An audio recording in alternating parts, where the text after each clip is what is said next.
Bismillahirrahmanirrahim.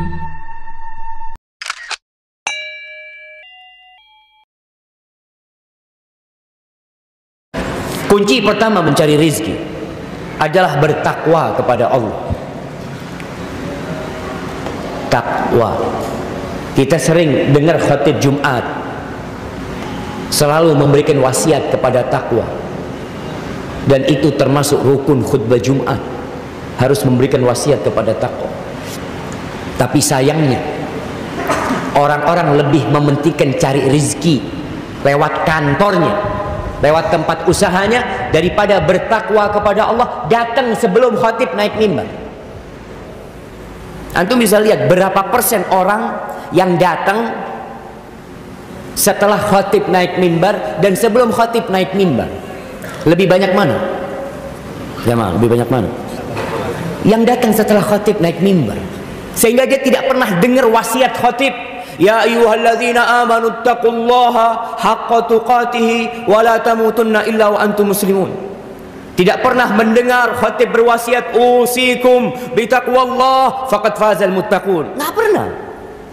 Bertahun-tahun dia hadir Jumatan, dia tidak pernah mendengarkan wasiat untuk bertakwa, karena dia lebih memikirkan cari rizki itu dengan usaha dia saja.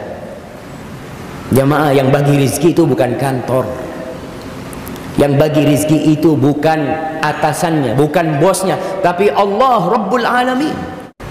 Manusia berusaha, tapi Allah yang menentukan. Wa yarzuqhu min haitsu la yahtasib, dan Allah akan kasih rizki dari arah yang tidak disangka-sangka. Nah, antum udah bekerja? Belum? Antum udah kerja? Baik, udah usaha, ya swasta. Antum lebih seneng mana? Rizki yang sudah tahu dan rizki yang belum tahu? Yang belum tahu. Rizki yang antum sudah tahu, ana insya Allah biasa akhir bulan ini dapatlah gaji berapa, 3 juta. Dia ketika dapat gaji itu biasa karena tiap bulan dapat. Tapi ini kalau orang bertakwa, rizkinya dari arah yang tidak disangka-sangka. Artinya tahu-tahu ada orang datang ke rumah atau orang transfer ke rekening. Antum seneng nggak jamaah? Ada di Jember orang dapat transferan 1 miliar. Dia lihat, Allahu Akbar, kata dia, rizki. Ternyata dia dipanggil ke Jakarta. Ada orang yang mau cuci uang, jamaah, masuk ke rekening dia. Bukan rizki, malah balak buat dia. Dia harus dipanggil, antum dapat dari mana duitnya? Tapi yang jelas rizki yang tidak disangka-sangka itu lebih nikmat rasanya. Antum di rumah lagi duduk-duduk, tahu ada tetangga yang kirim pisang goreng. Allahu Akbar. Mimpi apa nah semalam? Tetangga kirim pisang goreng. Rizki. Dan Allah mengatakan di surah Al-A'raf ayat 96, walau anna ahlal qura amanu wattaqu. Andai kata penduduk negeri itu beriman dan bertakwa. Tidak berbicara andai kata penduduk negeri itu semangat bekerja, mereka tidak kenal lelah, siang jadi malam, malam jadi siang, tangan jadi kaki, kaki jadi tangan. Allah tidak berbicara itu, jawab. Ada orang yang tangan jadi kaki, kaki jadi tangan, hidup berkeringat terus, tapi rezekinya tetap tidak berubah. Sampai mati jadi kuli. Ada. Anak kadang-kala kesian tatkala melihat orang yang kerjanya susah lalu tidak sholat. Kesian jamaah. Orang-orang di pasar yang sebelum subuh sudah ada di pasar. Entah kalau di Surabaya, tapi di Jember kita kadang-kala melihat ada orang yang bawa apa, ibu-ibu yang bawa suwunan itu. Sebelum subuh dia sudah jalan. Adzan subuh tidak berhenti. Ada yang mikul dari desa terus ke kota dia jualan. Adzan subuh lewat, masjid tidak berhenti. Sampai mati dia seperti itu. Allah mengatakan andai kata penduduk negeri itu beriman dan bertakwa, apa kata Allah? La fatahna alaihim barakat minas sama' wal ard. Allah akan bukakan pintu berkah dari langit dan bumi. Dan kalau kita lihat negeri kita ini, Masya Allah, berkah dari langit dan bumi jangan ditanya. Lempar tongkat tumbuh pohon. Di sebagian negeri tumbuh pohon jadi kayu. Itu banyak. Tapi kenapa penduduk negeri kita tidak bisa menikmati? Antum coba bertanya, ada apa dengan kita? Kita tidak beriman dan bertakwa. Kalau tadi disebutkan sholat subuh berjamaah di masjid, berapa banyak yang sholat? Antum bisa lihat sholat Jumat yang benar-benar wajib, mendengarkan khutbah yang termasuk bagian dari sholat Jumat, berapa banyak yang mendengarkan? Sebagian masih ngobrol ketika khutbah Jumat. Nggak ada takwa. Yang kedua, kunci rezeki yang kedua, istighfar.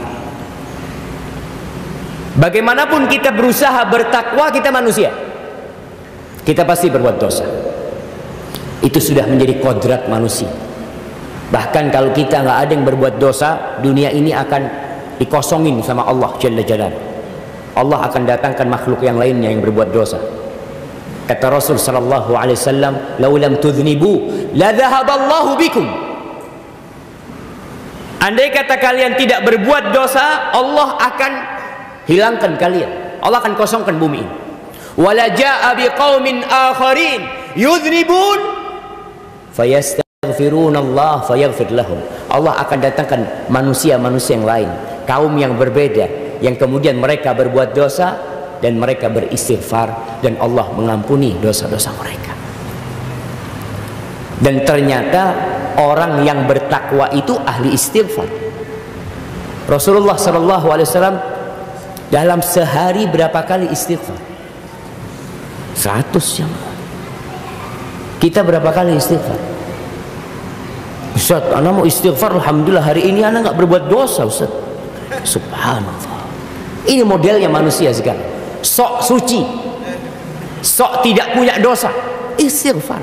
Makanya Allah ketika menyebutkan penghuni surga itu, apa kata Allah? Kanu qalilan minal laili ma yahja'un. Mereka kalau malam tidurnya sedikit.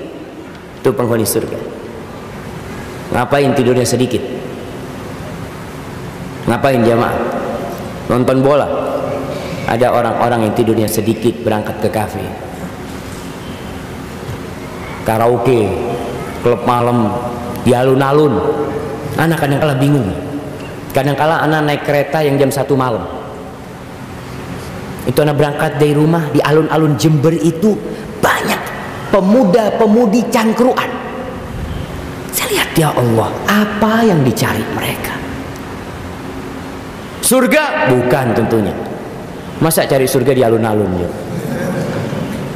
Kanu qalilan minal laili ma yahja'un wa bil ashar hum yastaghfirun. Di waktu sahur mereka beristighfar. Semakin iman bertambah, semakin banyak istighfar antum. Buktinya siapa? Nabi kita Muhammad sallallahu alaihi wasallam. Berkaitan dengan istighfar ini menjadi kunci rizki. Allah menyebutkan hal ini di surat Nuh. Bagaimana Nabi Nuh merangsang kaumnya. Orang itu ada yang perlu dirangsang dengan hadiah. Dikasih hadiah nggak bisa, dikasih hukuman. Model manusia seperti itu. Antara takut dan harap. Ada anak kita yang Masya Allah, kalau dikasih hadiah semangat belajar. Ada yang dikasih hadiah nggak semangat, tapi kalau dikasih pecut semangat belajar. Iya, manusia berbeda-beda. Sehingga kalau kita lihat Allah kadangkala merangsang manusia dengan surganya. Dikasih ini, ada surga. Terkadang Allah menyebutkan neraka, dan terkadang surga neraka selalu berdampingan. Allah menyebutnya. Nabi Nuh alaihissalam mengatakan kepada kaumnya, "Faqultu astaghfiru rabbakum innahu kana ghaffara." Aku katakan, ya Allah, kepada kaumku, mohonlah ampun kalian, bertobatlah kalian kepada Allah, sesungguhnya Allah itu Maha Pengampun. Aku sudah sampaikan itu, aku sebutkan kepada mereka tentang Engkau ya Allah. tentang kemuliaanmu, tentang asmamu. Di antara asma'ullah al-husna al-ghaffar. Lalu aku katakan kepada mereka, yursilis samaa'a alaikum midrara. Tuh Allah akan kirimkan buat kalian hujan yang berkelanjutan, hujan yang bermanfaat buat kalian. Wa yumditkum bi amwal. Nih, banyak istighfar, Allah akan tambahin harta kalian. Wa banin, anak-anak kalian. Cukup itu belum? Wa yaj'al lakum jannatin wa yaj'al lakum anhara. Kalian ingin villa, kalian ingin punya rumah peristirahatan di taman yang ada sungainya di bawahnya, yang kalau buka jendela ngelihat sungai, masya Allah, Allah kasih. Apa kuncinya? Istighfar. Maka teman-teman yang cari kerja sana sini, kuliah 4 tahun, dapat ijazah, setiap hari kerjanya buka iklan kerja, lihat daftar dia, ditolak. Ada yang pendaftarnya 100, yang diterima cuma 5. Apa yang antum lakukan? Istighfar. Banyakin istighfar, terus istighfar. Kebanyakan kita itu cari hobi, nyogok. Syarat pertama takwa. Antum sudah nyogok, menyuap, ar-rashi wal murtashi. Orang yang menyogok dan disogok di mana? Di neraka. Antum sudah mulai hidup antum cari rizki dengan beli tiket ke neraka. Orang tuh beli tiket ke neraka, cuma beli, nggak ada yang gratis ke neraka. Antum lihat, orang keluarkan duit untuk masuk neraka. Mereka berzina, minum khamar, judi, keluar duit dia. Untuk kemana? Untuk ke surga lah. Maka ingat, mulai awal hidup antum mencari rezeki buat anak-anak nih, yang baru lulus kuliah, yang kebingungan nanti mau kerja di mana. Karena kita lihat ada orang yang nggak pernah kuliah tapi rezekinya masya Allah, Ustaz. Ada yang lulus SD masya Allah, ada yang nggak bisa baca dan nulis, lebih kaya daripada yang profesor, doktor, ahli ekonomi. Akhirnya ahli ekonomi ini jadi pekerja buat orang yang tidak lulus SD. Untuk supaya tahu bahwa rezeki itu tidak ada kaitannya dengan ijazah, nggak ada kaitannya sama ijazah. Ya belajar untuk cari rezeki silahkan, tapi ingat kunci rezeki yang Allah telah bukakan buat kita jangan dilupakan. Kemudian yang ketiga, doa. Istighfar itu doa minta ampun, belum doa minta rezeki. Yang ketiga, doa minta rezeki. Di antara doa yang diajarkan oleh Nabi alaihi salatu wassalam, ana sering menyampaikan, kalau mau tidur jangan ingat dunia, ingat apa? Mati.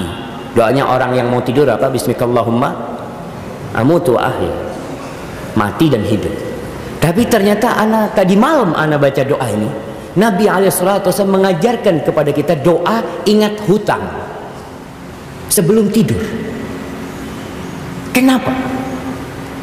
Karena kalau antum mati ninggalkan hutang, nggak selesai urusan antum, nggak selesai. Maka antum perlu ingat hutang. Kalau perlu tulis wasiat. Kalau punya utang, mungkin anak-anaknya pada nggak tahu, hanya antum yang tahu, tulis wasiat.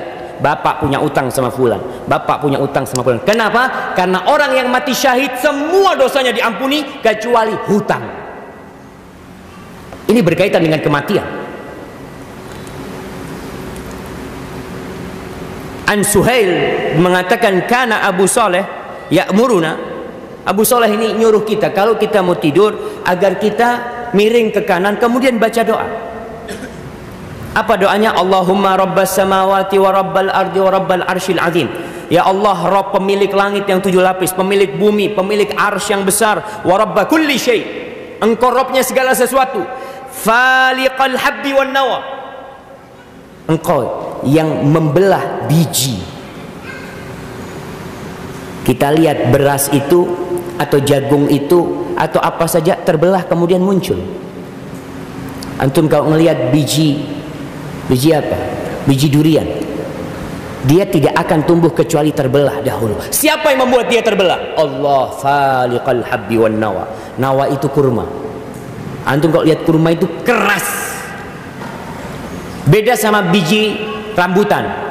Masih bisa digoreng biji rambutan, tapi biji kurma itu keras. Allah yang membelahnya, kemudian muncul tunas. Faliqal habbi wan nawa wa munzilat Taurat wal Injil wal Furqan. Engkau yang menurunkan Taurat, yang menurunkan Injil dan menurunkan Al-Furqan, yakni Al-Quranul Karim. Lalu dia mengatakan, a'udzubika min syarri kulli syai', anta akhidun bi nasiyatihi. Aku berlindung kepadamu dari kejahatan segala sesuatu yang engkau yang memegang ubun-ubunnya dia. Allahumma antal awal falaysa qablaka syai', wa antal akhir falaysa ba'daka syai'. Allah, engkaulah yang awal, tidak ada yang sebelummu. Engkaulah akhir, yang tidak ada sesudahmu. Wa anta zahir falaysa fawqaka syai'. Engkau yang zahir, tidak ada yang di atasmu sesuatu pun. Wa antal batin falaysa dunaka syai'. Engkaulah al-batin, yang di bawahmu tidak ada sesuatu pun. Lalu apa isi doanya? Ini tawassul jemaah. Tawassul dengan nama Allah dan sifatnya. Setelah itu doanya, iqdi annad dain wa aghnina minal faqr. Ya Allah, bayarin utang kami ya Allah, lunasi utang hamba ya Allah, dan berikan kepada kami karuniamu supaya kami jauh dari kefakiran. Minta sama Allah. Lalu silahkan antum tidur. Disebutkan bahwa Abu Hurairah meriwayatkan hadis ini secara marfu kepada Nabi SAW. Iqdi annad dain wa aghnina minal faqr. Doa. Hari esok, ya sudah, terserah Allah. Yang penting kita sudah memohon dan berdoa. Kemudian tiap pagi Nabi berdoa, Allahumma inni as'aluka ilman nafi'an wa rizqan thayyiban wa amalan mutaqabbala. Tiap pagi beliau berdoa. Kita kadang-kala lupa baca doa itu. Sebelum matahari terbit, antum baca doa. Minta ilmu yang bermanfaat, bukan sembarang ilmu. Yang kedua, minta rizki yang baik, bukan sembarang rizki. Kita nggak mau dapat rizki yang haram. Yang ketiga, minta amalan yang diterima oleh Allah Jalla Jalaluhu. Karena ada orang yang makan haram, doanya nggak dikabulkan. Bertahun-tahun dia berdoa, kok nggak dikabulkan Ustaz? Lihat, mungkin ada yang haram yang antum makan. Kemudian yang keempat, tasbih, bertasbih, membaca subhanallahi wa bihamdih atau subhanallah subhanallah.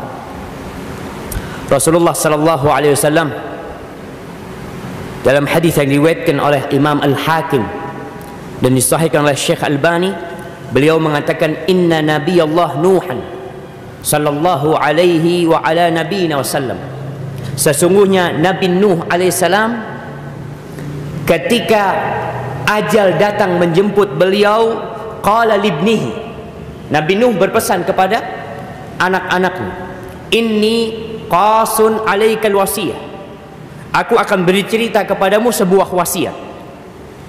Amuruka bithnatain wa anhaka anithnatain. Dia mengatakan, aku menyuruhmu dengan dua perkara dan aku melarangmu dengan dua perkara. Apa perintah pertama? Amuraka bila ilaha illallah, aku perintahkan kepadamu dengan la ilaha illallah. Jaga la ilaha illallah, ucapkan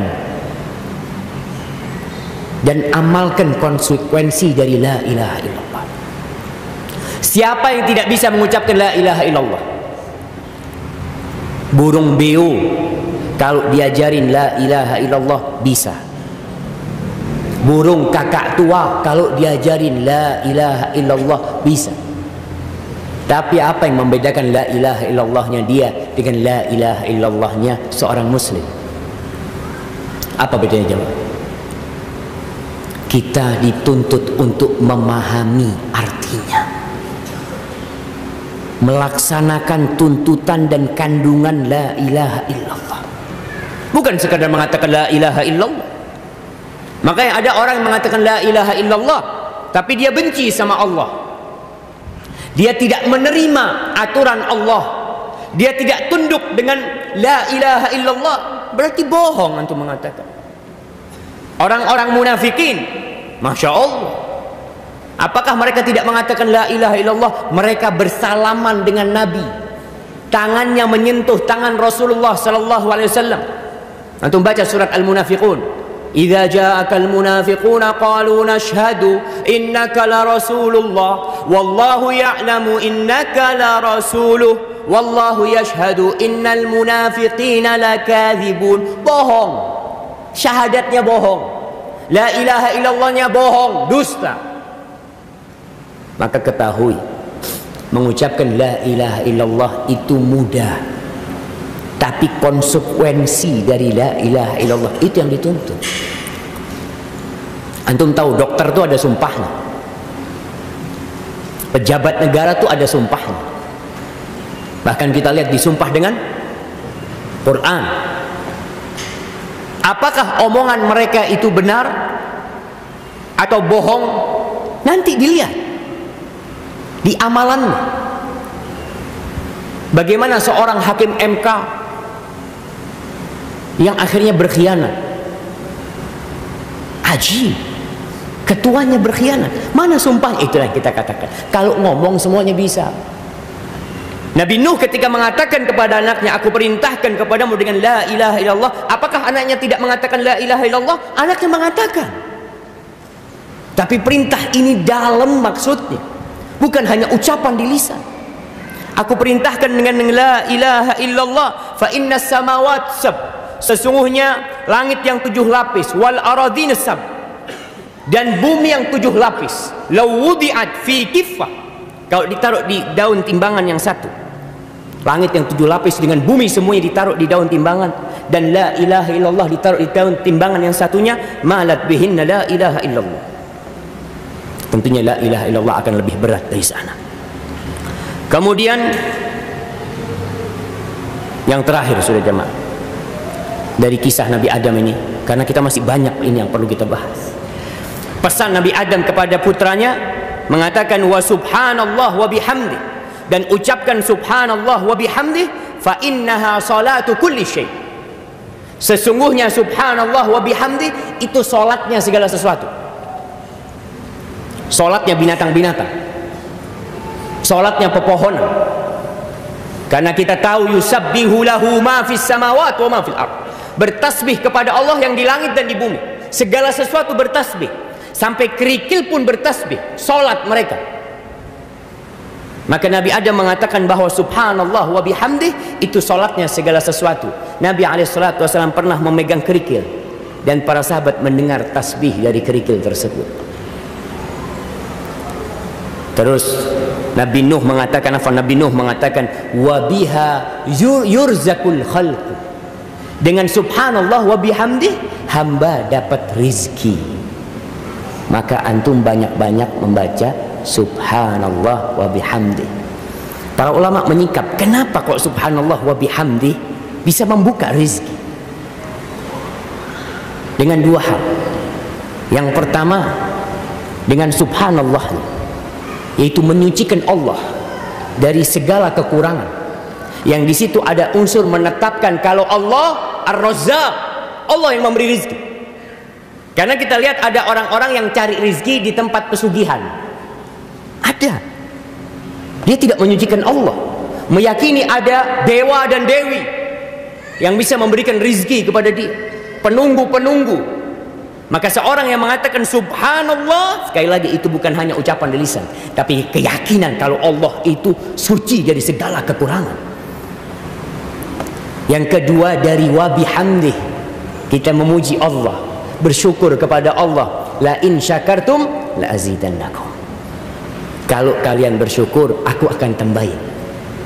Maka tatkala antum mengatakan subhanallah wa bihamdi, hadirkan perasaan menyucikan Allah dari segala kekurangan, dan pujian hanya milik Allah semata. Aku mau berusaha apapun, kebaikan apapun yang aku lakukan, tetap pujian milik Allah Jalla Jalaluhu. Kemudian yang ke berapa? Kelima, tawakal. Kuncinya tawakal. Oleh karena itu kalau antum keluar dari rumah, apa yang antum baca? Bismillahi tawakkaltu 'ala Allah. La haula wala quwwata illa billah. Rasulullah sallallahu alaihi wasallam mengatakan, "Lau annakum tawakkaluna 'ala Allahi haqqa tawakkulihi." Andai kata kalian bertawakal kepada Allah dengan sejatinya tawakal, dengan sebenar-benarnya tawakal, la razaqakum kama yarzuqut tayr. Allah akan kasih rizki. Nih, tawakal dapat rizki. Rizkinya kalau tawakalnya kalian benar, Allah akan kasih rizki kepada kalian seperti Allah kasih rizki kepada burung. Taghdu khimasan wa taruhu bitanan. Burung tuh pagi kita lihat keluar dari sarangnya. Apakah burung itu punya gaji, jemaah? Ana ada gaji, Ustaz, harian. Ya ada burung itu. Pokoknya terbang. Terbang, Ustaz. Kerja iya, nggak boleh seorang muslim itu tawakal ada di rumah. Tawakal duduk di masjid. Bismillahi tawakkaltu 'ala Allah. La haula wala quwwata illa billah. Di mana? Duduk di masjid, tawakal, keluar. Burung tuh terbang. Ada usaha dari dia. Pagi berangkat, sore pulang. Itu burung ada usaha. Karena arti tawakal ini jamaah dua. Yang pertama, as-siqatu billah, yakin kalau Allah yang ngasih rezeki, Allah ini bisa menyelesaikannya, itu keyakinan. Yang kedua, al-i'timadu 'ala Allah, menyandarkan diri kepada Allah. Kita udah yakin dan kita sandarkan, udah urusannya sama Allah. Maka seorang istri kalau suaminya berangkat kerja, doakan suaminya. Ingatkan, Mas, jangan lupa doa keluar rumah supaya pulang tenang. Kalau istri mengingatkan suaminya tawakal, pulang ke rumah ngomong, maaf dek, hari ini nggak dapat duit, cuma 20.000. Sekarang ada orang yang kerjanya ojek online, ada yang taksi online, ada orang yang kerjanya memang nunggu panggilan, nggak tahu dia jamaah. Tawakal, serahkan semuanya kepada Allah. Kalau hari ini nggak dapat rezeki, mungkin waktunya aku mati. Karena orang itu tidak akan mati kecuali rezekinya sudah selesai semua. Maka hadirkan jamaah. Orang-orang yang beriman itu suka bersedekah, wa ala rabbihim yatawakkalun, dan mereka bertawakal kepada Allah. Sudah serahkan sama Allah semuanya. Apa yang kita cari jamaah? Apa yang mau kita andalkan? Ini subhanallah, ada orang, karena kalau ingat kisah orang ini di Pekanbaru, Masya Allah, dia dulu kongsi sama 3 orang non muslim, punya perusahaan 4. Lalu ketika dia tahu riba itu haram, dia tinggalkan. Dan 3 orang ini ngasih tahu, kamu kalau tidak berurusan dengan bank nggak bisa jalan usaha, harus, kata dia. Ya enggak lah, anak keluar. Dia akhirnya keluar. Dia bikin usaha sendiri, melanjutkan. Dia cerita, anak punya utang 25 miliar. 25 miliar. Alhamdulillah Ustaz, setahun lunas. Lunas tahun itu utang. Dan sekarang anak semakin yakin sama Allah, Ustaz. Kalau kita bertakwa, kita bertawakal, kita selalu beristighfar, kita selalu berdoa, selesai urusannya sama Allah. Kita sekarang punya proyek-proyek, Ustaz, nggak ada yang suap menyuap itu. Mau dikasihkan ke kita, kita garap. Sampai kemarin dia cerita, ketemu anak di airport, ada proyek 100 miliar dari Pertamina. Anak nggak ada, Ustaz. Anak buah anak berangkat dari Pekanbaru ke Jakarta, ketemu sama yang mau kasih proyek. Yang kasih proyek tanya, saya mau dikasih berapa? Apa kata orang ini? Enggak Pak, kita nggak pakai kayak gitu-gitu. Itu proyek dikasihkan kita garap sesuai dengan yang diminta. Tapi kalau suap menyuap ini itu kita tidak ada. Oh kalau gitu kita nggak kasih proyek lah. Ya nggak apa-apa Pak. Ya sudah, pulang ya orang jangan. Pulang. Besoknya ditelepon, ini proyek buat kamu. Proyek 100 miliar. Dengan apa? Dengan yang tadi. Kita kadang-kadang takut, nggak mungkin sekarang sistemnya udah kayak gini, nggak mungkin dapat proyek, nggak mungkin dapat tender, nggak mungkin. Aina Allah? Di mana Allah? Seakan-akan yang membuat keputusan itu manusia. Allah yang memutuskan semuanya jemaah. Dan sebelum antum lahir, rezeki antum sudah ditulis. Dan Nabi SAW mengatakan, fa'ajmilu fit tolak. Cari rizkinya dengan cara yang jamil, dengan cara yang cantik, dengan cara yang halal dan indah. Jangan sekali lagi kita mengatakan kalau nggak kayak gini nggak bisa. Kadangkala ambisi dunia saja, bukan nggak bisa, takut diambil fulan, takut ketukar rizkinya, nggak bakal ketukar. Kalau itu bukan rezeki antum, proyek selesai antum masuk penjara. Itu bukan rezeki antum. Banyak orang yang proyek selesai, dia punya ini itu, masuk penjara. Karena itu bukan rezeki antum sebenarnya. Jangan pakai cara yang haram, jamaah. Kemudian yang ke berapa? 6, 7. Antum kalau sudah mulai salah-salah ini lapar berarti. Yang ke-6, sholat 2 rakaat atau sholat 4 rakaat di waktu pagi, di awal pagi. Di awal pagi. Sholat apa ini? Sholat apa? Sholat suruh. Iya, anak akan bacakan sabda Nabi SAW. Nabi mengatakan dalam hadis riwayat Ahmad dan Abu Dawud, dan hadis ini sahih. Qala Allah Azza wa Jalla, Allah berfirman, hadisnya hadis qudsi, ya ibna Adam, wahai anak Adam, la ta'jiz an 4 raka'atin min awalin nahar akfika akhirah. Wahai anak Adam, jangan sampai engkau lemah, malas melaksanakan 4 rakaat di awal siang. Jangan sampai. Aku akan cukupi akhirnya. Rizkinya sudah aku jamin sudah engkau. Dalam riwayat lain disebutkan, ibna Adam irka li 4 rakaat min awalin nahar akfika akhirah. Anak Adam, engkau ruku 4 rakaat di awal pagi, awal hari, aku akan cukupi engkau sampai akhirnya. Ada 2 penafsiran para ulama 4 rakaat ini. Yang pertama, 2 rakaat sebelum subuh plus 2 rakaat sholat subuh. Itu penafsiran yang pertama. Penafsiran yang kedua adalah sholat duha, 4 rakaat sholat duha. Ya sudah, antum lebih yakin sama yang mana? Laksanakan dua-duanya. 2 rakaat sebelum subuh kita tahu kemuliaannya, sholat subuh kita tahu kemuliaannya, dan sholat duha, masya Allah, dijamin rizkinya sampai akhir. Maka jangan lupa sholat duha di awal pagi. Dan puncak sholat duha ini kapan? Yang paling mulia ketika anak onta kepanasan. Hina tarmudul fisal. Anak onta kepanasan tuh, nah itu yang paling mulia. Jam berapa kalau di Indonesia? Jam 9, jam 10.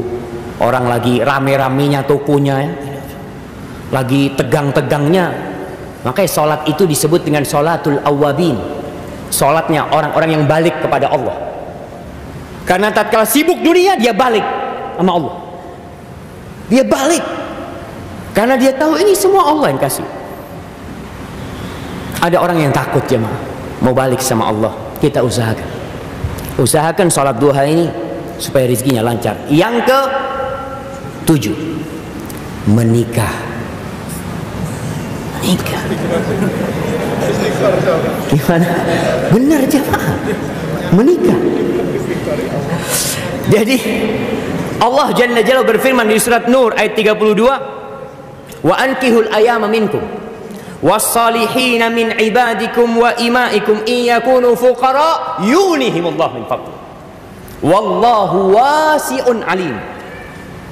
Kata Allah, nikahkan tuh orang-orang yang jomblo. Al-ayama itu jam'u ayyin, artinya orang yang tidak punya pasangan. Bahasa sekarang, betul, jomblo itu yang nggak punya pasangan, yang belum menikah. Nikahkan mereka. Siapa aja dari keluarga kalian, baik perempuan, laki-laki yang belum punya pasangan, nikahkan. Wassolihin, dan yang soleh-soleh dari hamba laki-laki kalian atau budak-budak perempuan kalian. Lalu Allah mengatakan, memberikan catatan, iyakunu fuqara yughnihimullah min fadli. Kalau mereka fakir, siapa yang akan kasih rezeki? Allah. Allah yang akan cukupin. Makanya antum jangan takut nih ibu-ibu, kalau ada yang melamar putrinya orang yang mungkin ekonominya tidak stabil.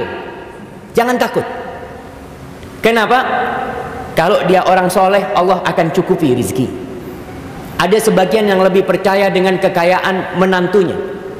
Ini ada jamaah, orang yang menikah karena melihat kekayaan menantunya, menantunya bangkrut, minta cerai. Karena dia menikah untuk harta. Niatkan lillahi ta'ala. Kalau miskin, Allah yang akan mencukupinya. Dan Nabi SAW dalam hadis yang diriwayatkan Abu Hurairah radhiyallahu anhu, Nabi mengatakan, salasatun haqqun 'ala Allahi aunuhum.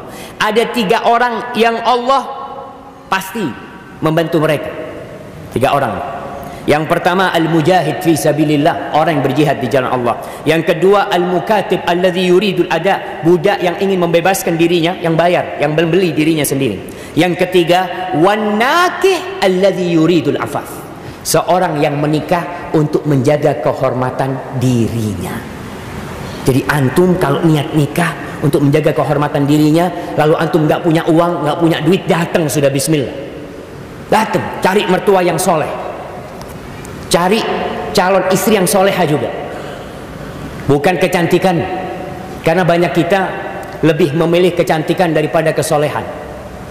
Kesolehan itu nanti lah Ustaz, insya Allah bisa diperbaiki Ustaz. Tapi kalau wajah ini nggak bisa diperbaiki Ustaz. Wajah itu yang bisa rusak. Betul. Kalau antum menikah karena tubuhnya yang semampai, bisa rusak tuh tubuhnya. Wajahnya bisa rusak. Tapi kalau antum menikah karena kesolehannya, untuk menjaga kehormatan diri antum, Allah cukupi antum. Allah jamin antum. Ada garansi, ada asuransi dari Allah. Kenapa kita kemudian tidak memilih yang ada garansi? Maka ingat, menikah bagi anak-anak yang ingin rezekinya lancar, yang mungkin cari kerjaan sana kerjaan sini nggak dapat, ya sudah, melamar kerja nggak dapat, melamar akhwat. Bismillah. Kalau diterima, kalau nggak diterima ya sabar. Nah, kemudian yang ke-8, anak, bikin anak. Antum lihat, ya Allah kok susah rezekinya. Sebagian orang itu mau punya anak lagi, bingung karena dilihat penghasilannya kurang. Ustaz, nih buat anak 2 aja, ya Allah Ustaz, sudah hemat banget Ustaz. Masa mau nambah anak lagi? Masya Allah. Yang ngasih rezeki itu bapaknya apa Tuhannya? Allah yang kasih rezeki. Jadi kalau antum yang ngasih rezeki, antum perlu perhitungan. Antum hitung tuh. Iya, anak rezekinya, anak gajinya 30 atau 3 juta. Anak 1 sekian, anak 2 sekian, anak 3 habis. Antum nggak bisa punya anak lagi kalau antum yang kasih rezeki, tapi bukan antum yang kasih rezeki. Allah mengatakan di surat Al-Isra ayat 31. Allah mengatakan, wala taqtulu auladakum khasyata imlaq. Jangan kalian membunuh anak-anak kalian karena takut fakir, takut bangkrut, takut nggak cukup hartanya. Apa kata Allah? Nahnu narzuquhum wa iyyakum. Kami, kata Allah, yang ngasih rezeki sama anak-anak kalian, bukan kalian. Kalian pun kami yang ngasih rezeki. Maka jangan sampai orang takut punya anak karena masalah ekonomi. Kalau masalahnya, oh enggak Ustaz, kita ngatur kelahiran karena disebabkan ya ibunya kesian Ustaz, nggak punya pembantu di rumah ini itu, fadhol. Tapi kalau masalah ekonomi jangan, karena Allah yang jamin, bukan antum jamaah. Kemudian yang ke-9, silaturahim. Silaturahim ini yang kadang-kala di masa manusia yang sibuk cari harta, kita itu lupa sama silaturahim. Waktu kita lebih untuk pekerjaan karena ini fulus ini Ustaz. Kita lebih memilih apa kalau di luar jam kerja itu? Bukan, kerja nambah di luar jam kerja. Overtime. Bahasa Inggris itu jamaah. Bahasa Indonesianya lembur, Masya Allah. Lembur, bismillah. Siap, Masya Allah. 5 menit lagi jamaah. Sampai mana ya Allah? Lembur. Orang tuh kadang-kala milih lembur untuk dapat tambahan gaji daripada silaturahim. Antum sekarang dirubah. Waktu lemburnya itu, ini lembur nih, kamu mau lembur sekian? Enggak, lembur saya mau silaturahim. Kenapa? Karena silaturahim saya itu lembur buat saya. Ada tambahan rezeki lebih besar daripada yang dikasih sama bapak. Rasul sallallahu alaihi wasallam mengatakan, "Man ahabba an yubsata lahu fi rizqihi wa yunsa'a lahu fi athari falyasil rahim." Barang siapa yang ingin rezekinya diluaskan, dibentangkan, dan umurnya ditambahkan, waktunya diberkahin, masa hidupnya ditambahin, apa yang harus dilakukan? Silaturahim. Jadi antum kalau dilihat rezekinya mulai sempit, lembur-lembur tinggalkan, ganti lemburnya silaturahim. Ingat, silaturahim itu bukan ke rumah sohib, bukan ke rumah teman, bukan ke rumah tetangga, bukan di rumah partner kerja, bukan. Itu namanya ziarah. Betul. Jadi kalau antum datang ke rumah sohib, antum disebut penziarah, bukan disebut silaturahim. Silaturahmi itu silah menyambung rahim yang ada rahimnya, artinya hubungan kerabat. Dan silaturahim itu bukan maknanya berkunjung, bukan.